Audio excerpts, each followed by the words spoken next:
Lesson 5, Chapter 6. This chapter examines developments in the mid-Victorian period, which is normally dated from 1850 to 1870. Domestically, there were great changes and challenges at the mid-century, though they were caused by longer-term developments. Between 1801 and 1901, the population of England, Wales, and Scotland increased from 10.5 million to 41.5 million. By the turn of the 20th century, 3/4 of British people lived in towns with populations over 2,500, meaning a great shift from the countryside to cities and towns, mirroring the shift in the economy from agriculture to industry and manufacturing.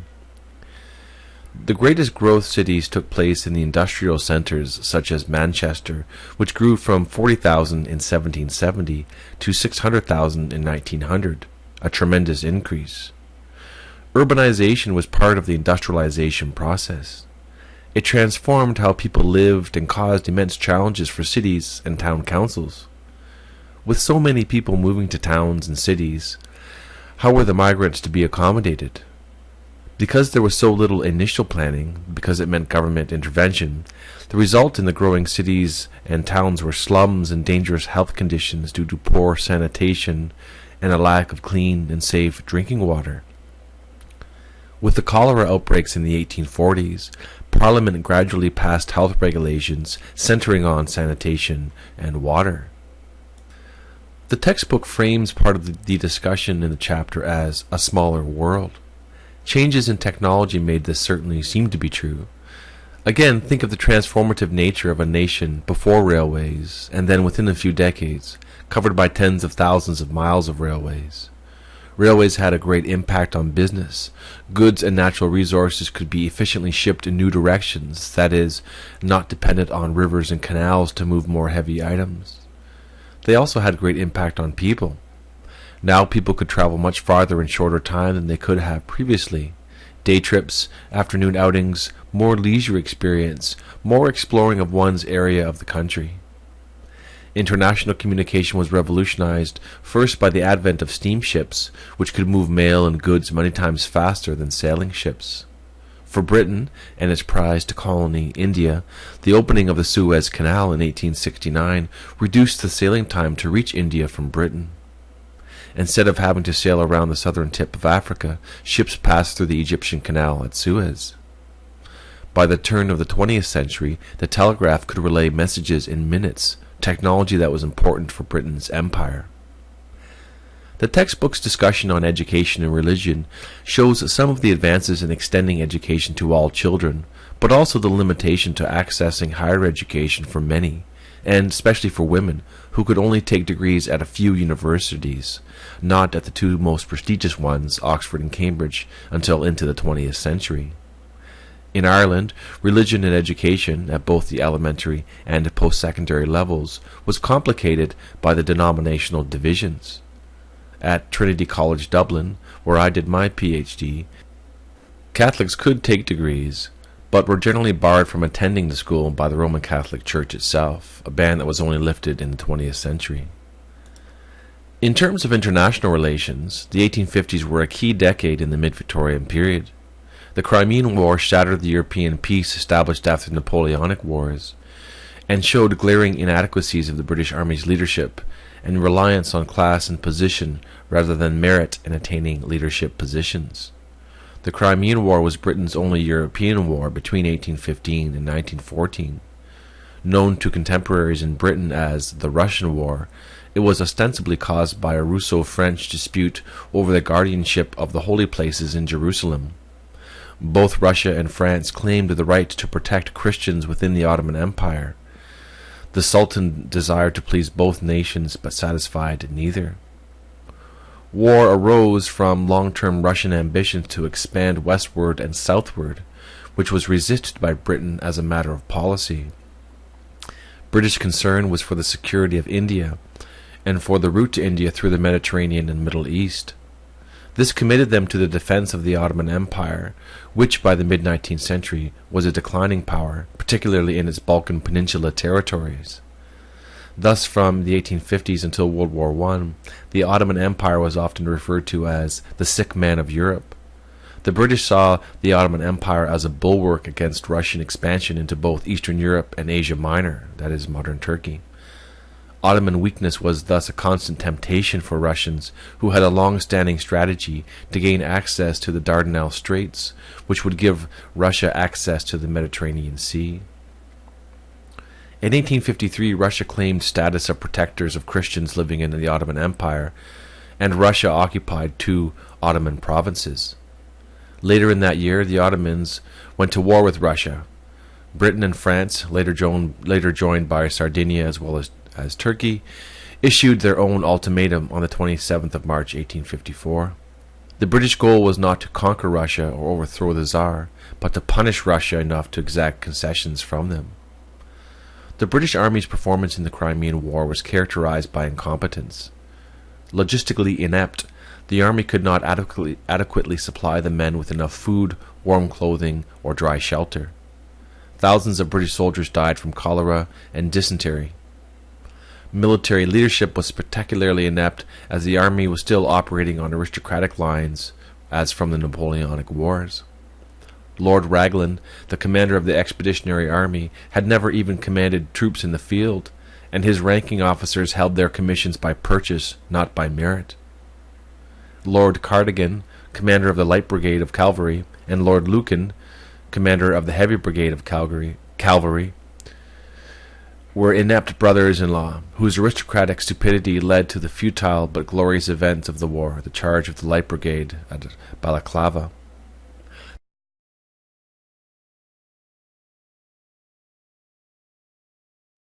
The charge of the Light Brigade. Half a league, half a league, half a league onward, all in the valley of death rode the 600. Forward the Light Brigade, charge for the guns, he said. Into the valley of death rode the 600. Forward the Light Brigade! Was there a man dismayed? Not though the soldier knew someone had blundered. Theirs not to make reply, theirs not to reason why, theirs but to do and die. Into the valley of death rode the 600. Cannon to the right of them, cannon to the left of them, cannon in front of them volleyed and thundered. Stormed at with shot and shell, boldly they rode and well. Into the jaws of death, into the mouth of hell, rode the 600. Flashed all their sabres bare, flashed as they turned in air, sabring the gunners there, charging an army while all the world wondered. Plunged in the battery smoke, right through the line they broke. Cossack and Russian reeled from the sabre stroke, shattered and sundered. Then they rode back, but not the 600. Cannon to the right of them, cannon to the left of them, cannon behind them volleyed and thundered. Stormed at with shot and shell, while horse and hero fell, they that had fought so well came through the jaws of death, back from the mouth of hell. All that was left of them, left of 600. When can their glory fade? Oh, the wild charge they made! All the world wondered. Honour the charge they made. Honour the Light Brigade. Noble 600.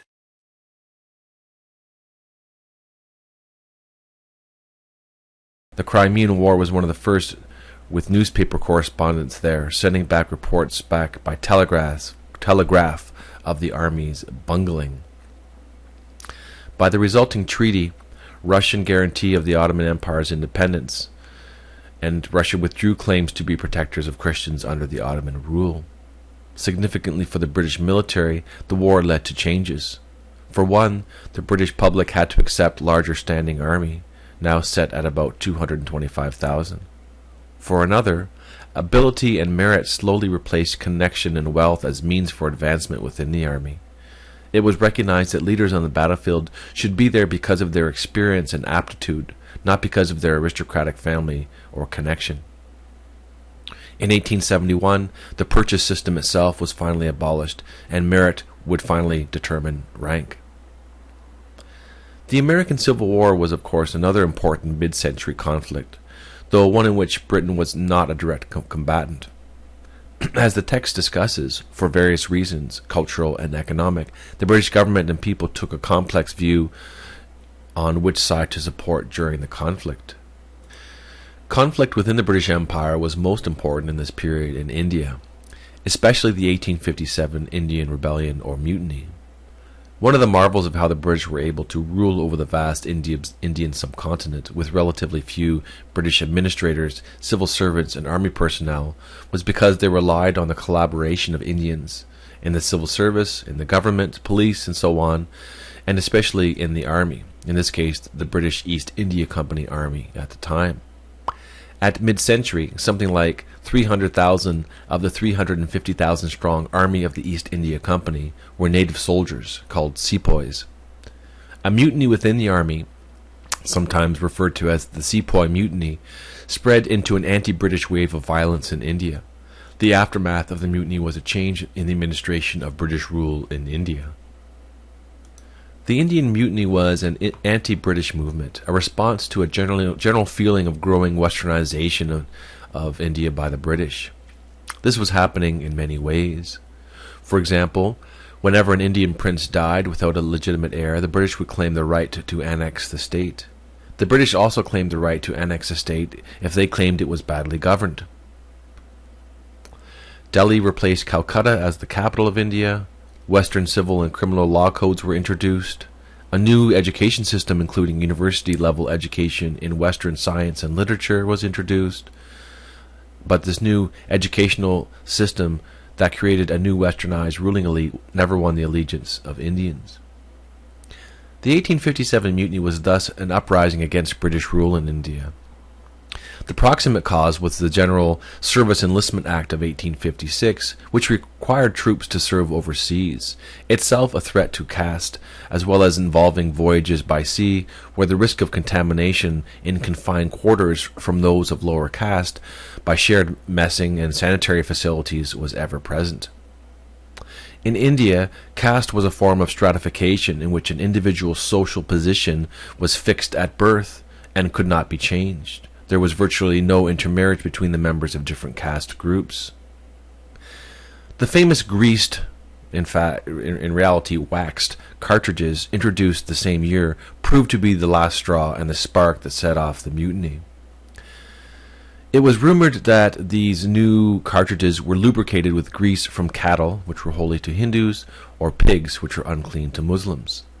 The mutiny within the army spread more generally in parts of India, and the British response was often brutal, including in places a resort to the Mughal tactic of strapping Indian rebels to the front of cannons and then firing.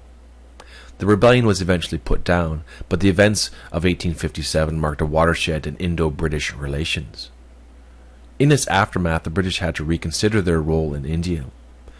There was recognition that the rebellion had been a reaction against British interference with India's traditional customs, institutions, and rulers. After the mutiny, the British became more conservative in bringing about Western reforms. For example, strict controls were placed on the operations of Christian missionary activities in India. The most significant change was the 1858 Government of India Act, which transferred authority for British rule in India from the East India Company to the British Crown and Parliament. The Governor-General now became a viceroy, representing the Queen, and responsible to the government in London. The Indian Civil Service, which had answered to the East India Company, now became a formal government department. The Indian Army was transformed and the number of British troops significantly increased, to roughly half British and half Indian. Still, with the formal change in governance and administration, it was still the case that a tiny number of Europeans ruled over a vast number of Indians, and Britain ruled India from 1858 until 1947. While international events such as the Crimean War and Indian Mutiny drew many resources away, at home, politics after 1865 was influenced by the great rivalry between liberal leader William Gladstone and conservative leader Benjamin Disraeli. Gladstone, the grand old man, was one of the longest-serving of British politicians and one of the most controversial. He was in office every decade from the 1830s to the 1890s. starting as a Tory or Conservative and ending as a Liberal Prime Minister. He was born into a Scottish merchant family who made a fortune in the grain trade. Educated at Eton and Oxford, he thus took the well-worn path to politics after deciding against becoming an Anglican priest. Intensely religious, initially in the evangelical tradition taught to him by his mother, he at first felt drawn to the ordination in the Church of England, but was not sufficiently committed to persevere over his father's objections. In the early 1830s, he strongly opposed the Whigs' proposals for parliamentary reform, and was elected to the House of Commons as a Tory or Conservative in December 1832. As noted above, Gladstone bucked the normal trend whereby people become more conservative as they get older. Gladstone became a conservative politician and increasingly became more liberal over time. He felt that the landowning class was the natural ruling class and believed that the Church of England should be the moral conscience of the state. He left the Tory party in the 1840s and became a Whig liberal. He spent 4 terms as Chancellor of the Exchequer, and Gladstonian finance emphasized a balanced budget, minimum central government spending, and the abolition of protective tariffs. For example, in 1860 he repealed duties on 371 different articles. He became Prime Minister in 1868, where his first government is often called one of the greatest reforming administrations. It disestablished the Irish Church, that is, the Anglican Church in Ireland. It passed an Irish Land Reform Act in 1870, abolished purchase of army commissions, established the secret ballot, or voting by secret ballot in 1872, and created the national education system in England, Scotland, and Wales in the early 1870s. Gladstone would be Prime Minister again from 1880 to 1885, then again in 1886, and then again in 1892 to 1894. While Gladstone was a great reforming politician, it was actually under Disraeli's Conservative government that the Second Reform Act was passed. The first, the 1832 Reform Act, gave the vote to hundreds of thousands of more men in England and Wales, and both Whigs and Tories saw it at the time as a final revision of the political structure. By the 1860s, however, there was growing recognition that progress in the economy and in education had created more responsible men among the populace, that is, the working class. As a Reform Act by the mid-1860s seemed inevitable, both liberal and conservative leaders both wanted to take credit for it and tailor it for their party advantage. Conservative Party were successful. They were in power at the time and were first able to pass the legislation. Disraeli recognized that many working class men would vote Conservative when given the vote, not just aristocrats and the well-off. They were a natural constituency, conservative in religion, nationalistic. The Second Reform Act passed in 1867. It was not universal manhood suffrage, but doubled the electorate so that about 1 in 3 adult men now had the vote. Disraeli was an interesting politician. In the context of Victorian politics, and as the leader of the Conservative Party, he was downright exotic. Of Italian Jewish descent, he was born into a Christianized upper-middle-class family. Described as egotistical, raffish, self-publicizing, he combined recklessness in financial and sexual matters with a talent for scrambling up available lifelines. Like Gladstone, he entered politics as a conservative in the 1830s, though he was largely ignored by Tory Prime Minister Sir Robert Peel in the 1840s. And Disraeli's part in destroying Peel as a leader in the 1840s initiated the great loathing between Disraeli and Gladstone, for Peel was Gladstone's hero. More notice was given to Disraeli initially by his writing, by his novels, which he wrote partly for money. In his 1845 novel Sybil traces the plight of the working classes of England. Disraeli played a dominant role in the reconstruction of the Tory party after the downfall of Peel, in particular generating great enthusiasm for the British Empire.